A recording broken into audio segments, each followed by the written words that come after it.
engagement avec les partenaires sociaux en prévision d'une réunion qu'elle tiendra dans les jours qui viennent. Ensuite, elle a évoqué l'impératif de redevabilité des résultats et perspectives du gouvernement de la République 12 mois après la nomination du gouvernement Souminois II par le président de la République, chef de l'État. Au cours de cette période, des réformes courageuses ont été engagées et des actions concrètes ont été posées dans l'ensemble de nos secteurs respectifs.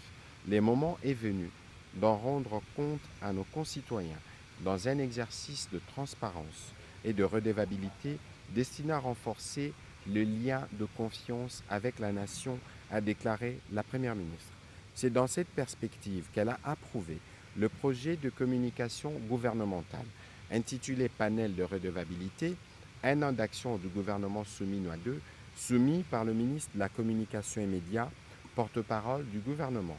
Ces dispositifs permettra de présenter les réalisations du gouvernement, leur impact concret sur la population ainsi que les perspectives de notre action à travers des volets complémentaires au niveau national, international et numérique. Pour assurer la réussite de cet exercice, elle a invité chaque membre du gouvernement à s'y impliquer personnellement et à instruire sa cellule de communication de préparer des argumentaires documentés, privilégiant les résultats, les données chiffrées et les preuves de l'impact de nos politiques publiques. Cette communication, a précisé la chef du gouvernement, devra refléter l'unicité de l'action gouvernementale autour de la vision et des priorités fixées par le président de la République, chef de l'État. À cet effet, les canevas des principales réalisations seront préalablement transmis au ministère de la Communication et des Médias chargé d'en assurer la coordination, l'harmonisation et la cohérence éditoriale. Au deuxième chapitre du Conseil de ministres de ce jour, relatif au point d'information État et administration du territoire, le vice-premier ministre, ministre de l'Intérieur, des sécurités, décentralisation et affaires coutumières, a présenté au Conseil le rapport sur l'État et l'administration du territoire national. Au cours de la semaine qui s'achève, l'état d'esprit de la population a été notamment marqué par des divers commentaires et réactions de l'opinion consécutifs à la libération et au transfèrement des 15 détenus affiliés à l'AFCM 23 par le gouvernement de la République le 6 août 2026 avec l'accompagnement du Comité international de la Croix-Rouge dans les cas des mécanismes du Conseil de ministres. Le président de la République, chef de l'État, Félix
Compte rendu de la 96e réunion du Conseil de ministres.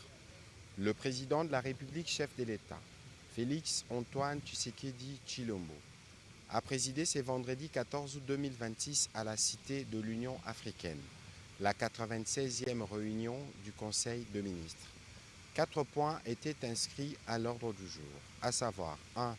Communication du président de la République, chef de l'État. 2. Point d'information. 3. Approbation d'un relevé des décisions du Conseil de ministres. 4. Enfin, examen et adoption de textes. La communication du président de la République a porté sur 3 points principaux, à savoir 1. De la transformation des financements extérieurs en investissement productif au service du développement national. Le président de la République a pris connaissance des conclusions de l'analyse réalisée par l'Inspection générale des finances sur la performance du portefeuille des projets financés par les partenaires techniques et financiers. Elles appellent à une action résolue du gouvernement. En effet, sur un portefeuille actif de plus de 10,7 milliards de dollars américains, seuls 24,3% des financements engagés ont été décaissés, laissant plus de 8,3 milliards de dollars américains disponibles sans produire les effets économiques et sociaux attendus. Cette situation traduit une faible capacité à convertir les financements mobilisés en investissements effectifs en raison notamment des lourdeurs procédurales, de retard dans la mobilisation de fonds de contrepartie et d'insuffisance de pilotage. Elle affecte l'efficacité de l'action publique et la crédibilité de l'État auprès de ses partenaires.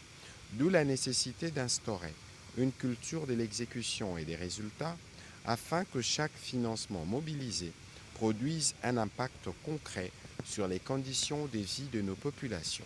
À cet effet, le président de la République a instruit la première ministre chef du gouvernement de faire de l'amélioration du taux des décaissements des projets financés sur ressources extérieures une priorité de l'action gouvernementale et de lui soumettre un plan gouvernemental de redressement précisant les actions à mener, les responsabilités, les objectifs des performances ainsi que les mécanismes de suivi et de redevabilité.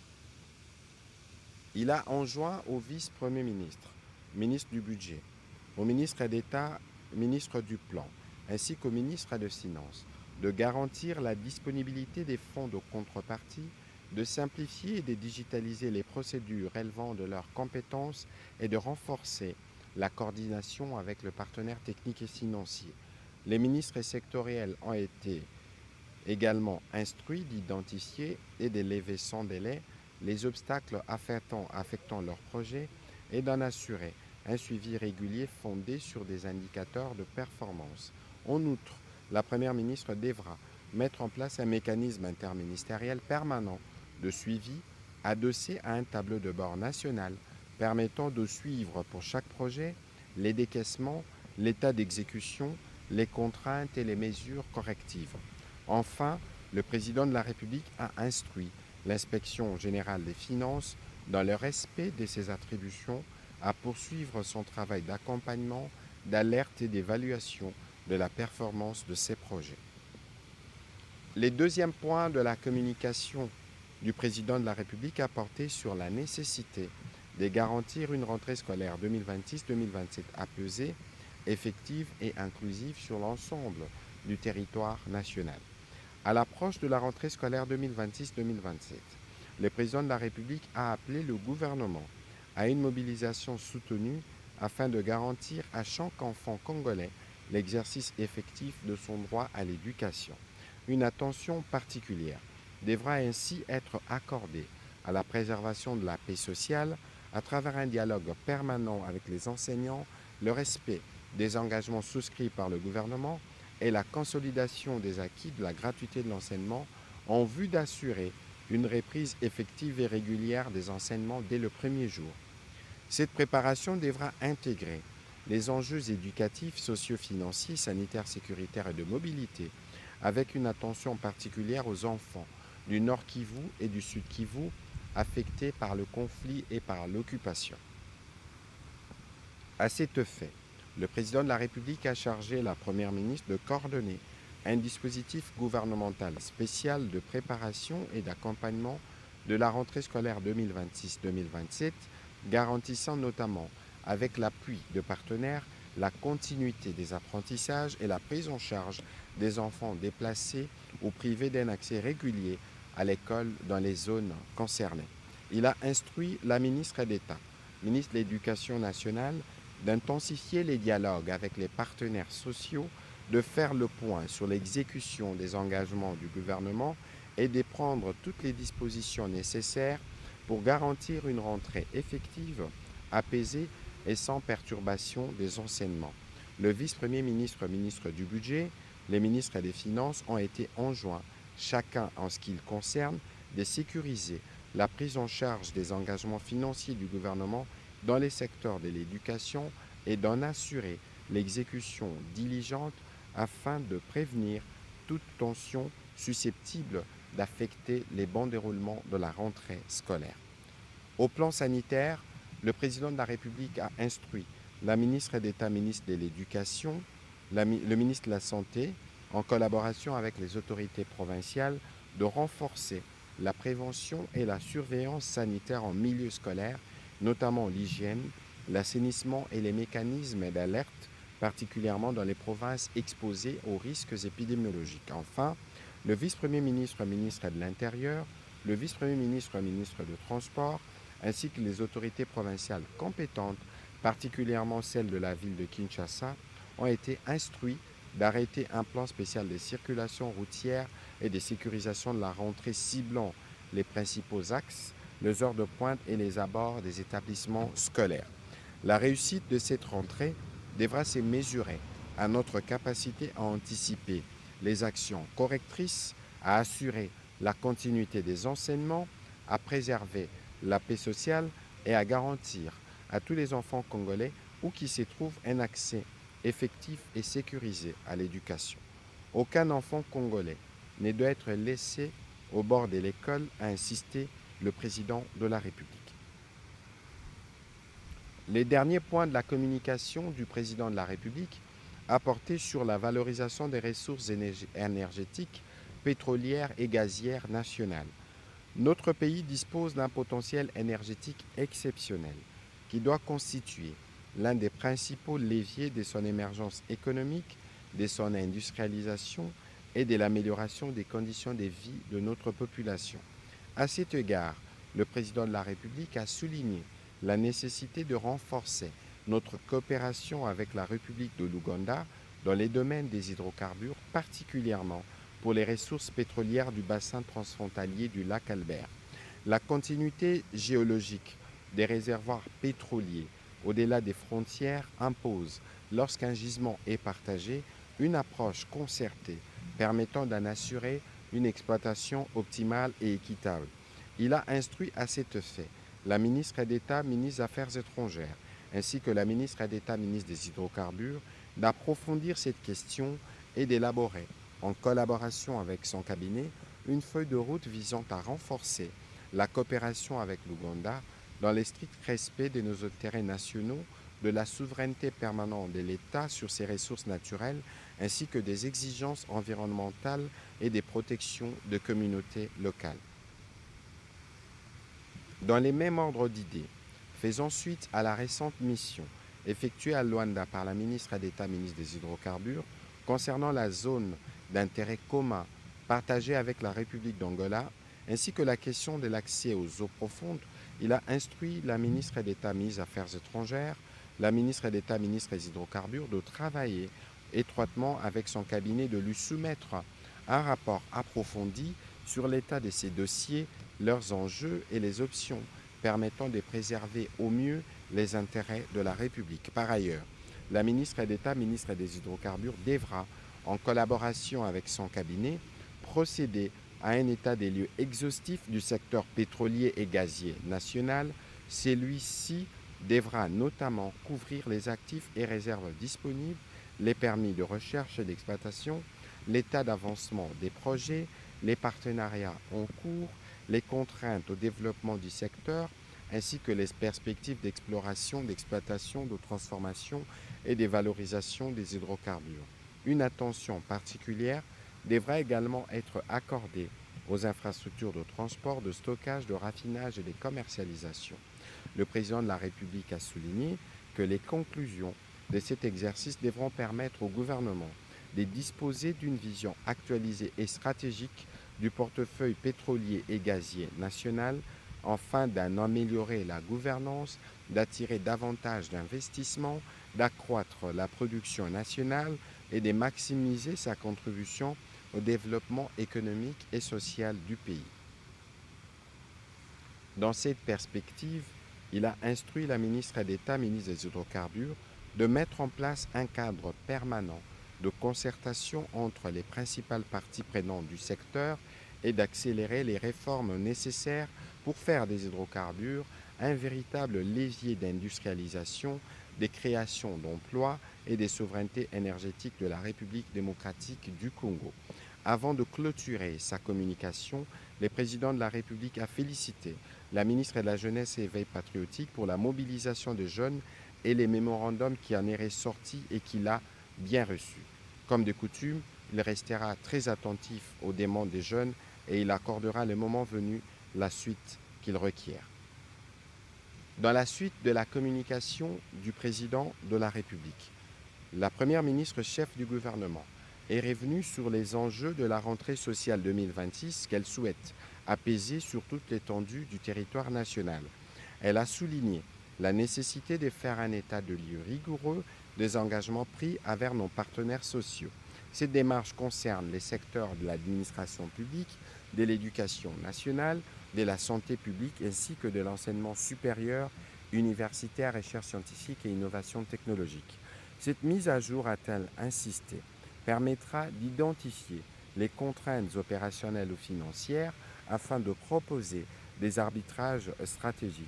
L'objectif est de garantir la paix sociale tout en maintenant strictement les équilibres macroéconomiques et les règles de gouvernance budgétaire de l'État.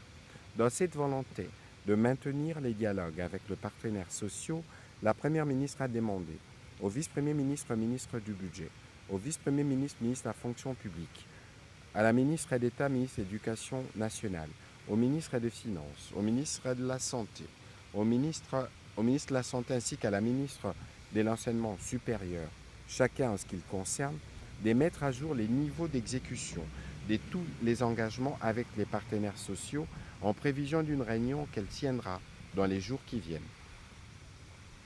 Ensuite, elle a évoqué l'impératif de redevabilité des résultats et perspectives du gouvernement de la République 12 mois après la nomination du gouvernement Souminois II par le président de la République chef de l'État.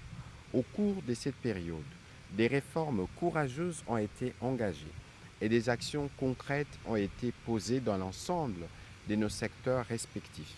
Le moment est venu d'en rendre compte à nos concitoyens dans un exercice de transparence et de redevabilité destiné à renforcer le lien de confiance avec la nation, a déclaré la Première ministre. C'est dans cette perspective qu'elle a approuvé le projet de communication gouvernementale intitulé Panel de redevabilité, un an d'action du gouvernement Souminois II, soumis par le ministre de la Communication et Médias, porte-parole du gouvernement. Ces dispositifs permettra de présenter les réalisations du gouvernement, leur impact concret sur la population ainsi que les perspectives de notre action à travers des volets complémentaires au niveau national, international et numérique. Pour assurer la réussite de cet exercice, elle a invité chaque membre du gouvernement à s'y impliquer personnellement et à instruire sa cellule de communication de préparer des argumentaires documentés, privilégiant les résultats, les données chiffrées et les preuves de l'impact de nos politiques publiques. Cette communication, a précisé la chef du gouvernement, devra refléter l'unicité de l'action gouvernementale autour de la vision et des priorités fixées par le président de la République chef de l'État.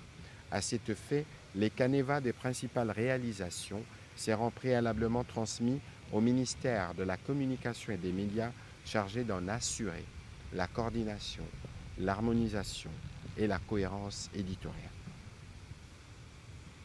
Au deuxième chapitre du Conseil de ministres de ce jour, relatif au point d'information, État et administration du territoire, le vice-premier ministre, ministre de l'Intérieur, des sécurités, décentralisation et affaires coutumières, a présenté au Conseil le rapport sur l'État et l'administration du territoire national.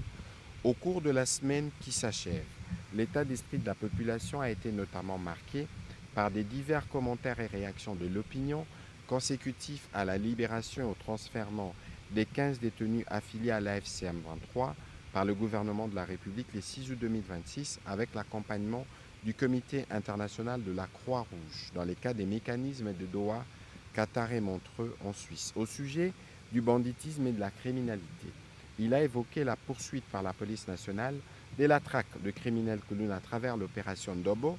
Par ailleurs, il est également signalé les transferts à l'auditorat militaire de Gombe des 5 bandits à main armée autour de braquages spectaculaires des cambis et autres commerces dans la ville de Kinshasa, dont les images étaient devenues virales sur les réseaux sociaux.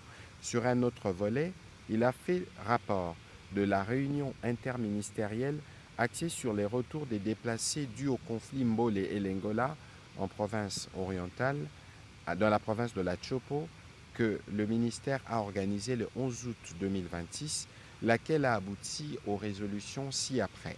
La construction des 250 maisons pour accueillir 250 ménages, la construction et la réhabilitation des écoles et centres de santé, des forages pour la desserte en eau potable. Les FONAREV s'est aussi engagé en mettre en œuvre ces 3 résolutions sur base de sa feuille de route validée et consolidée. Une mission officielle sera déployée la semaine prochaine pour identifier les sites devant accueillir ces ouvrages. Les ministères sectoriels vont chacun, en ce qui le concerne, intervenir dans la limite de leurs compétences. Pour sa part, le vice-premier ministre, ministre de la Défense nationale, a brossé la situation sécuritaire marquée par la poursuite des activités hostiles de la coalition d'agression RDF M23 sur les théâtres des opérations dans le Nord Kivu et le Sud Kivu, en violation flagrante de la résolution 2773 du Conseil de sécurité des Nations Unies et des principes de cessez-le-feu. Face à toutes ces actions ennemies, il a rassuré que nos forces armées répondent efficacement avec une ferme détermination tout en empêchant leur extension et en faisant obstacle à leurs ambitions d'occupation et de pillage de nos ressources minières. Dans la quête d'un retour définitif de la paix en Ituri, le gouverneur militaire, dans une approche civilo-militaire, a entamé son itinérance par les territoires des Djougou, épicentre de la violence de groupes armés, en vue de sensibiliser la population pour le retour des déplacés internes dans leur milieu d'origine et leur désolidarisation avec les éléments réfractaires au PDD-RCS. Entre-temps, la traque se poursuit contre les ADF affiliés à l'État islamique dans les territoires de Mambasa ainsi que contre la CRP de Thomas Lubanga. Avec la résurgence des attaques des insurgés Bakata Katanga contre les positions des FARDC dans le Haut-Katanga, des mesures de renforcement opérationnel ont été prises pour neutraliser leur activisme. Dans les territoires des Mitwaba, nos unités ont été déployées en renfort pour traquer les insurgés Bakata Katanga qui ont attaqué le camp des FARDC au village Kubo avec un bilan de 8 personnes tuées, dont 6 enfants. Évolution de la situation récente sur les marchés d'échange ainsi que de biens et services. Intervenant comme invité, le gouverneur de la Banque centrale du Congo a rassuré que la conjoncture économique intérieure continue d'évoluer dans un contexte globalement stable, marqué par une décélération de l'inflation hebdomadaire et une légère dépréciation sur le marché de change. Au cours de la première semaine du mois d'août 2026, le marché de biens et services a indiqué un léger ralentissement du rythme de formation de prix intérieurs. Le taux d'inflation hebdomadaire s'est établi au niveau national à 0,19% contre 0,21% la semaine précédente. En cumul annuel, le taux d'inflation s'est situé à 6% contre 5,1% à la même période de 2025. En glissement annuel, il est ressorti à 3,2% contre 7,8% un an auparavant et un objectif moyen à terme établi à 7%. Outre les contrats structurels, cette dynamique de prix est imprimée par des tensions locales sur les produits pétroliers conjuguées aux effets saisonniers pesant sur l'offre de certains produits, notamment les charbons de bois et les produits d'entretien ménager. À la clôture de la journée du 7 août 2026, les taux d'échange s'est établi à 2271,13 francs congolais pour $1 américain indicatif et à 2319,73 francs congolais au parallèle. Comparativement au 31 juillet 2026, le franc congolais s'est déprécié de 0,82% sur les segments interbancaires et de 0,20% sur les segments parallèles. Les cours mondiaux des principaux produits des bases intéressant l'économie congolaise se sont globalement bien comportés. Considérant les facteurs de risque sur le plan interne et externe, le gouverneur de la Banque centrale du Congo a formulé une série de recommandations visant notamment la poursuite des efforts pour réduire la volatilité des prix de produits de grande consommation dans des produits alimentaires en réalisant des investissements ciblés visant à créer 3 banques publiques dédiées au financement de l'agriculture, des infrastructures et moyens de transport et l'industrie. Cette réduction concerne également la vulnérabilité liée au choc des matières premières au profit de la diversification du tissu productif. Le Conseil a pris acte de ce rapport. Au sujet de l'évolution de la situation humanitaire, la ministre d'État, ministre des Affaires sociales, a fait le point de cette situation en République démocratique du Congo pour la période allant du 27 juillet au 11 août 2026. Cette période a été principalement marquée par des cas d'incendie, de sites des personnes déplacées internes, des naufrages, les défis à l'épidémie de choléra, la riposte en cours contre la maladie à virus Ebola, ainsi que les mouvements de population signalés dans certaines zones. Face à ces urgences humanitaires, elle a expliqué les différentes actions menées et en cours, ainsi que les priorités identifiées en faveur de nos compatriotes en détresse pour lesquelles le gouvernement s'immobilise.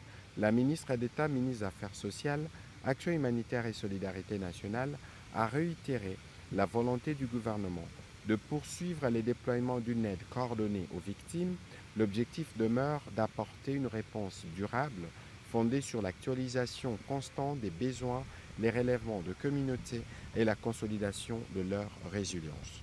Au sujet de la situation épidémiologique, le ministre de la Santé publique, Hygiène et Prévention sociale a fait le point de la situation de l'évolution de la riposte contre la maladie à virus Ebola. Il a évoqué la confirmation d'un premier cas positif de maladie à virus Ebola dans la province du Bas-Zouélé en date du 12 août 2026, portant à 6 le nombre de provinces affectées par l'épidémie. Au cours de la journée du 11 août dernier, 111 nouveaux cas confirmés ont été notifiés, dont 98 dans la province de l'Ituri, 18 au Nord Kivu et 2 dans le Haut-Ouélé. Par ailleurs, 32 patients ont été déclarés guéris, ramenant le cumul des personnes guéries à 918. Aucun nouveau cas n'a été rapporté dans les provinces de la Chopo et du Sud Kivu. Il a évoqué les actions urgentes des ripostes qui ont été entreprises au Bas-Zouélé, ainsi que d'autres qui ont été intensifiées dans d'autres provinces, notamment les recours au vaccin RVBO, homologué contre la souche Zaïre et Bundibugyo, et l'introduction du traitement antiviral par Remdesivir chez les patients atteints dans le but de venir au bout de cette épidémie. En prévision de la prochaine rentrée scolaire, le ministre de la Santé publique a été complété par la ministre d'État, ministre de l'Éducation nationale, sur les dispositifs conjoints à mettre en place dans les zones de santé touchées par l'épidémie d'Ebola. En ce qui concerne l'épidémie de choléra, le ministre a eu l'occasion de faire le point sur les différentes tendances. Note d'information relevant du secteur du plan. Le ministre d'État, ministre du Plan et de la Coordination de l'aide au développement, a présenté au Conseil l'état de lieu du deuxième recensement général de la population et de l'habitat RGPH2. Il a indiqué que le processus de préparation du recensement connaît des avancées significatives et se trouve actuellement dans sa phase préparatoire marquée par la mise en œuvre des travaux de cartographie censitaire, du dénombrement pilote ainsi que des activités de mobilisation et de sensibilisation. Parmi les principales réalisations figurent notamment la mobilisation progressive des ressources financières nécessaires à la mise en œuvre du RGPH2, la réalisation avec succès de la cartographie pilote entre avril et mai 2025 grâce au financement du Trésor public et l'organisation en mars 2026 de la table ronde de partenaires techniques et financiers consacrée à la mobilisation de ressources. L'ensemble de ces réalisations témoigne de la progression effective du processus et permet d'envisager avec confiance le démarrage de la campagne nationale de cartographie censitaire. Les principales activités des prochaines étapes ont été expliquées et des recommandations pertinentes ont été faites, notamment aux membres du gouvernement, afin de renouveler leur pleine adhésion au processus en cours, de soutenir les actions entreprises dans leurs secteurs respectifs et de contribuer activement à la réussite de cette opération nationale qui constitue un investissement essentiel pour une gouvernance fondée sur des données statistiques fiables et au service de l'intérêt général. Note d'information relevant du secteur du développement rural. Le ministre d'État, ministre du Développement rural, a fait le point des résolutions adoptées à la 80e session ordinaire de l'Assemblée générale des Nations unies. En effet, il s'agit de 3 résolutions prises dans l'élan de la célébration le 4 juillet 2026 de la Journée internationale de coopératives qui souligne le rôle majeur de coopératives dans la création des emplois décents et les mesures visant à protéger les progrès économiques et sociaux des pays en développement contre les aléas naturels. Elles offrent un levier diplomatique et financier majeur pour la RDC afin de maximiser la captation des ressources techniques et financières internationales pour financer les développements et les infrastructures rurales. Afin de parvenir à l'alignement de la politique nationale du développement rural et du schéma directeur des infrastructures rurales de base sur les résolutions, le ministre d'État, ministre du Développement rural, a recommandé notamment l'adoption d'un décret portant sur l'allègement fiscal et l'accompagnement de coopératives, la priorisation budgétaire affirmée du schéma directeur des infrastructures en lien aux voies de communication rurales pour matérialiser les objectifs de la résolution ARS 8054, la création d'une task force interministérielle développement rural, infrastructure, finances, plan, chargée de capter les fonds climatiques et des développements liés à la coopération pour les infrastructures rurales durables, la mise en œuvre et la vulgarisation de l'acte uniforme OHADA relatif aux droits des sociétés coopératives, ainsi que l'autorisation pour les coopératives d'ouvrir des comptes bancaires. Note d'information relevant du secteur des hydrocarbures. La ministre d'État, ministre des hydrocarbures, a présenté au Conseil la note sur l'opérationnalisation de l'accord de gouvernance et de gestion de la zone maritime d'intérêt commun ZIC. Passant en revue les avancées acquises et la mise en place effective d'institutions, elle a évoqué la ratification de l'ensemble d'instruments juridiques relatifs à la ZIC et leur publication au journal officiel, la mise en place des organes de gouvernance mixte de la zone intérêt de la ZIC et la signature de l'avenant au contrat de partage de production. L'opérationnalisation de la ZIC constitue un levier majeur pour le développement économique et la diversification des ressources publiques grâce à un partage équitable des revenus couvrant l'ensemble des bonus, impôts, taxes et pénalités générés par l'exploitation pétrolière. Au-delà des retombées fiscales, elle ouvre la voie à la création d'emplois qualifiés pour les Congolais, au renforcement des capacités techniques nationales, à la diversification des approvisionnements énergétiques, à la réduction de la dépendance aux importations en phase avec la vision stratégique du chef de l'État. Les actions de la prochaine étape ont été également expliquées avant d'atteindre le lancement effectif de travaux d'exploration et le démarrage de la production dans le bloc 14-23, ce qui traduit en acte la volonté politique partagée par les deux chefs d'État plaçant la confiance, les dialogues et les destins communs au cœur des relations bilatérales. Note d'information relevant du secteur de l'emploi et du travail. Le ministre de l'Emploi et du Travail a quant à lui présenté au Conseil le rapport sur la tenue de la 4e session de l'Assemblée plénière de la Commission nationale des certifications professionnelles CNCP du 19 au 21 mai 2026 à Kinshasa. Il a indiqué que l'Assemblée plénière a adopté une série de résolutions pertinentes expliquées aux membres du gouvernement et a souhaité, dans l'optique de l'actualisation du cadre institutionnel de la CNCP, la mise en place d'un comité de pilotage. C'est un organe transversal qui prendra en compte tous les ministères concernés, en l'occurrence les ministères de l'Emploi et du Travail, la formation professionnelle, les affaires sociales, l'enseignement supérieur universitaire, l'éducation nationale, aux fins de garantir la synergie d'action entre tous les acteurs de l'écosystème de la formation professionnelle en République démocratique du Congo. Il a été complété par les ministres d'État, ministres de la formation professionnelle. Note d'information relevant du secteur de l'industrie. Le ministre de l'Industrie ad interim a présenté au Conseil les rapports préliminaires sur les recensements des entreprises industrielles en 2025. Celui-ci indique les progrès significatifs observés grâce aux politiques mises en place par les présidents de la République et les gouvernements. passant de 525 unités en activité en 2017 au moment de la dernière enquête et aujourd'hui à 1226 unités industrielles identifiées. 3 provinces, dont la ville-province de Kinshasa, le Haut-Katanga et les Lualaba, concentrent plus de 54,5% des unités industrielles en activité avec respectivement 264, 188 et 101 unités. Les rapports épinglent aussi la situation des entreprises en arrêt d'activité ou en fermeture momentanée à travers les pays. Il identifie aussi les différents secteurs de l'industrie. Le ministre d'État, ministre de l'Industrie à l'intérim, a salué les débuts des recouvrements des créances dues au Fonds de promotion de l'industrie après la communication du président de la République et les différentes réunions de suivi qui ont été organisées sous la direction de la première ministre chef du gouvernement.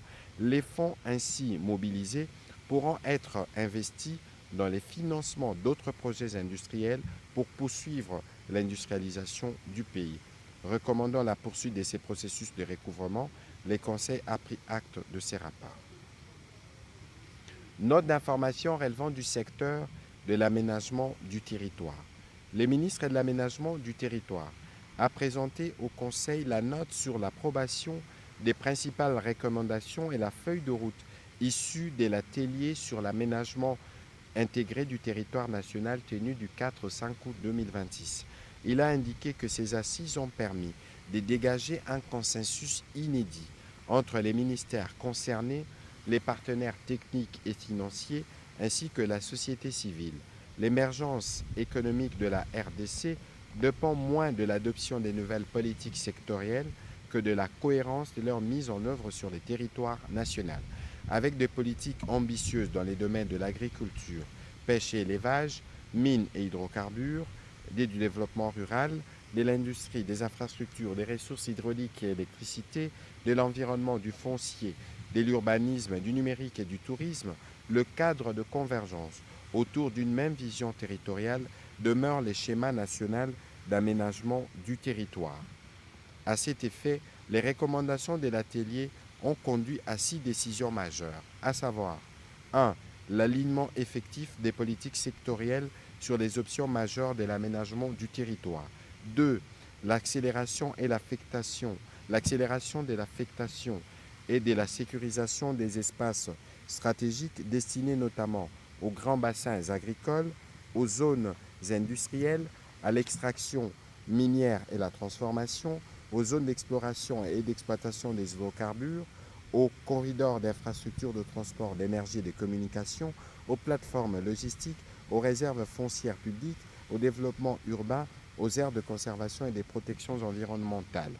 L'assurance d'un déploiement territorial équilibré, de grands projets structurants d'industrialisation, le renforcement de la coordination interministérielle, la consolidation de collaboration avec les provinces, la réaffirmation du rôle stratégique du schéma national d'aménagement du territoire, ainsi que l'adoption d'une feuille de route d'action prioritaire découlant des orientations retenues.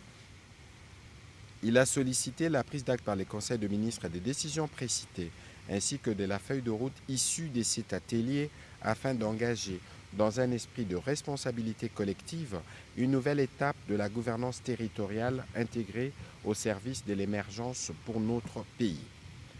Note d'information relevant du secteur du tourisme. Le ministre du Tourisme a axé sa note d'information sur 2 volets. Le premier volet portait sur l'organisation de la 2e édition du Festival mondial de musique et du tourisme à Kinshasa, projeté pour du 2 au 4 septembre prochain sous le thème de la promotion de la RDC comme destination touristique, culturelle et d'investissement. L'objectif est de faire de ces festivals une plateforme internationale de promotion de notre pays comme destination touristique, culturelle et d'investissement, contribuant au développement économique, à la création d'emplois et au rayonnement international du pays inscrit pleinement dans la vision du gouvernement. Au regard de la coïncidence de date, notamment avec la rentrée scolaire, il a été recommandé au ministre de projeter l'organisation de cette grande activité en fin septembre ou en début octobre. Le deuxième point a porté sur la participation de la République démocratique du Congo à l'exposition mondiale des îles Yeosu en Corée du Sud. ainsi que la participation de la République démocratique du Congo à la récente Coupe du Monde. Au troisième chapitre du Conseil de ministres de ce jour, le Conseil a approuvé le relevé des décisions prises respectivement lors de la 5e réunion restreinte du gouvernement du mardi 28 juillet 2026 et de la 95e réunion du Conseil de ministres du vendredi 31 juillet 2026 tenue à Kanyama Kasese.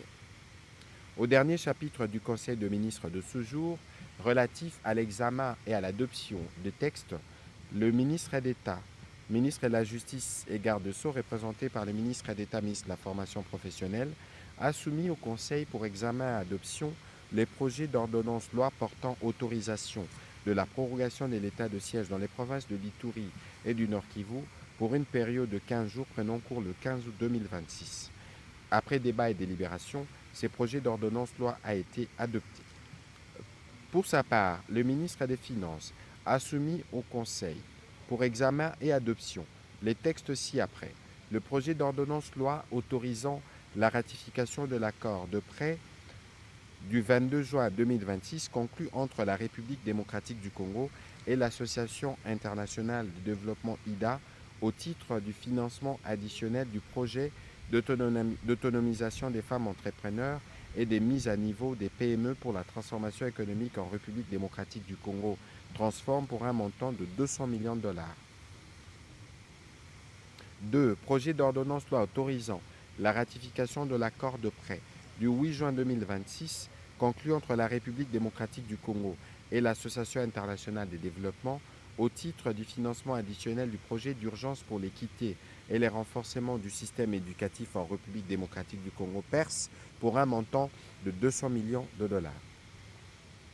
Projet d'ordonnance loi autorisant la ratification de l'accord de prêt du 19 juin 2026 conclu entre la République démocratique du Congo et l'Association internationale de développement au titre du deuxième financement additionnel du projet multisectoriel de nutrition et de santé pour un montant de 75 millions de dollars.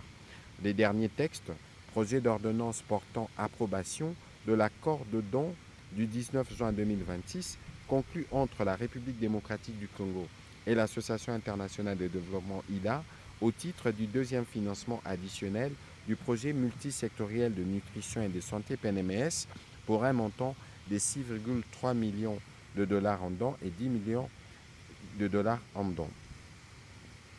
Après débat et délibération, ces autres textes ont aussi été adoptés. Commencé à 15h30, la réunion du Conseil de ministres a pris fin à 18h47. Je vous remercie.